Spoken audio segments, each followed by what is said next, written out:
Hola, soy Martín Maldonado y voy a hablar sobre Ernesto Noboa y Camaño. Él nació en Guayaquil el 11 de agosto de 1889. Fue un poeta ecuatoriano, figura del modernismo y de la poesía latinoamericana perteneciente a la llamada generación decapitada, junto a Arturo Borja, Humberto Fierro y Medardo Ángel Silva. Publicó un solo libro de versos que bajo el título de Romanza de las Horas. Él huyó de su neurosis y amplió su horizonte poético. Él viajó a España y Francia, donde vivió bajo el signo de las lecturas exóticas y el consumo de drogas alucinógenas. Entonces, saciada de su alma, de raras experiencias, retornó a Quito, donde su vida se fue consumiendo por el cansancio y por las drogas, hasta que enfermó y triste la muerte lo visitó el 7 de diciembre de 1927 a los 38 años de edad. Poseyó como ninguna la técnica del verso, fue el más homogéneo y el que mejor se acopló al modernismo hispanoamericano. Sigue siendo uno de los mejores poetas líricos y más notables del Ecuador de esa generación. En la actualidad se encuentran muchos poemas convertidos en canciones sobre todos los pasillos. Las obras literarias de los datos bibliográficos son como ejemplo Emoción Vesperal, Ego Sum, Astio, Vox Clamans, Nocturno, Anhelo, Las Danaides, La Divina Comedia, Morfina. Ernesto pertenecía a la generación decapitada del modernismo. En Ecuador, de las primeras décadas del siglo XX, apareció un grupo de jóvenes llamados Generación de la 30, que eran representantes del realismo social. Una de las características de esta generación es que incorporaba la narrativa al hombre y a su tierra, se buscó definir el sentido nacional de su cultura, está en la búsqueda se tradujo un acercamiento a la condición humana del montubio, el cholo, el indio y el obrero y se peleó por sus derechos y por evadirle injusticia. Estos personajes siempre representaban a grupos humanos, los que presentaban las obras. La literatura quiso denunciar, protestar, reclamar por explotación e injusticia, y los escritores de los 30 se rebelaron contra el lenguaje heredado a la tradición literaria española, y el tema central de la narrativa de los 30 es obviamente el Ecuador. Él también formaba parte del movimiento modernista que buscaba la belleza como medio para huir de la realidad cotidiana y demostrar el desacuerdo con la materialista sociedad burguesa que inició con Rubén Darío. Una de las características son el predominio de temas relacionados con lo legendario, lo pagano, lo exótico, lo cosmopolita, el escapismo, donde se alejan de la realidad. La melancolía es un tema central, el amor y el erotismo es otro tema central, y la exaltación de lo hispánico frente a la cultura anglosajona. Ahora vamos a iniciar con los poemas de Ernesto Noboa Camaño y verso análisis. Para empezar quiero iniciar con su poema más popular o el más conocido, que es Emoción Vesperal. Dentro de este poema cada verso posee 11 sílabas métricas aproximadamente, y variando algunos de 12 y 13.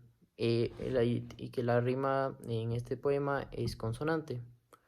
Como mencioné antes, Ernesto se metió en un mundo de adicción y de alcohol, dado que estaba buscando escapar de su realidad.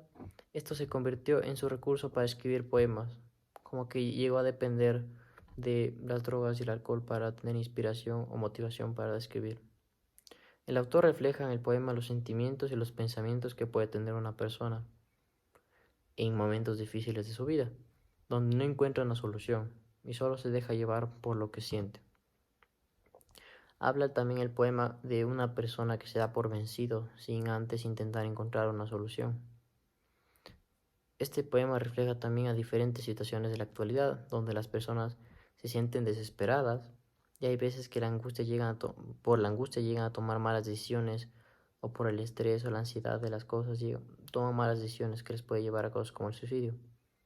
Ahora quiero como dar ejemplos en donde podemos abarcar estos temas del poema. Ah, aquí hay como aquí hay la parte que dice, hay tardes en las que uno desearía embarcarse y partir sin rumbo cierto y silenciosamente de algún puerto irse alejando mientras muere el día. Aquí claramente vemos una de las partes de cómo solo es una persona que quiere escapar, de que no sabe las decisiones que quiere hacer, que solo quiere que el día se acabe, que no sabe a dónde va a ir, que no sabe las decisiones que va a hacer. Y otra que está aquí, que es perderse después de un desierto y misterioso mar no descubierto por ningún navegante todavía. Cabe recalcar que el mar significa muerte, y la muerte tiene mucha importancia en este poema y en general en las escrituras de Ernesto. El autor utiliza imágenes para convertir varias metáforas en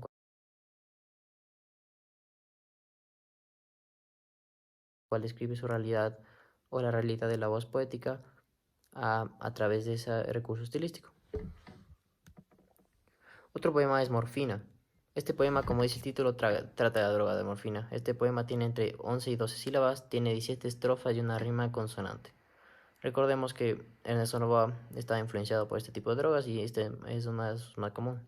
En este poema vemos cómo le dedica las cosas buenas que esta droga puede realizar y las cosas que puede provocar o hacerle sentir al autor o a la voz poética. La voz poética del autor claramente tiene una adicción hacia la droga y se comienza a formar una dependencia de ella.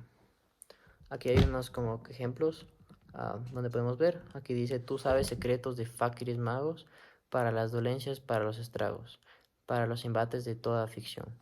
Realiza una metáfora de cómo esta droga le ha logrado influenciar en su poesía por saber de los secretos de los magos. O sea, básicamente está diciendo que el secreto de los magos es como que gracias a esa droga él le da como que llega, es como que el secreto para escribir. También podemos ver acá, muchos compadecen a lo que te amamos y los pobres no saben por qué te buscamos y por qué es tu culto nuestro único amor. Más evidencia de cómo usa las metáforas y la imagen para describir la adicción de la voz poética de esta droga. Finalmente tenemos este, de lo que llevamos el secreto anhelo, de batir las alas y emprender el vuelo, lejos de este mundo, lejos de este suelo, donde tiene un trono la vulgaridad. Aquí vemos como una parte del modernismo exacto, donde hay el- donde se desprende de este mundo y es una forma de que él se pueda alejar de su realidad a través de esta droga. Finalmente quiero terminar con el poema de Ego Sum. El poema no tiene una estructura ordenada ya que tiene entre 13, 14 y 15 sílabas. Tiene 3 estrofas y predomina la rima consonante. Este poema creo que yo habla de la personalidad de la voz poética, como casi todos los poemas de él. Y es una que es diferente a la normal, una que no está también por la sociedad, ya que por varias razones de, de las acciones de esta voz poética, las personas huyen de él, pero sin embargo ya está acostumbrado a ese aislamiento.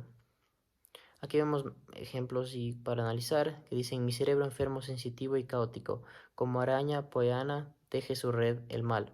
Él está consciente de sus acciones y personalidad, pero sin embargo lo sigue haciendo, teniendo en cuenta que pueden ser malas o buenas. Aquí también dice, no importa que me nieguen los aplausos humanos y si me embriaga la música de los astros lejanos y el batir de mis alas sobre la realidad. La voz poética usa los aplausos humanos como la aceptación de la sociedad y dice que no le importa mientras que él está alejado de la realidad. En conclusión, el autor, en mi opinión, tiene poemas fuertes y diferentes a lo acostumbrado de que podemos ver una mente alterada, una mente cual podría estar en depresión y angustia. La poesía de Ernesto Camayo no va de la perspectiva de una mente inestable que necesita ayuda y la única manera de poder expresar sus sentimientos tuvo que ser por las malas adicciones y decisiones en donde lo representaba por su muerte. Muchas gracias.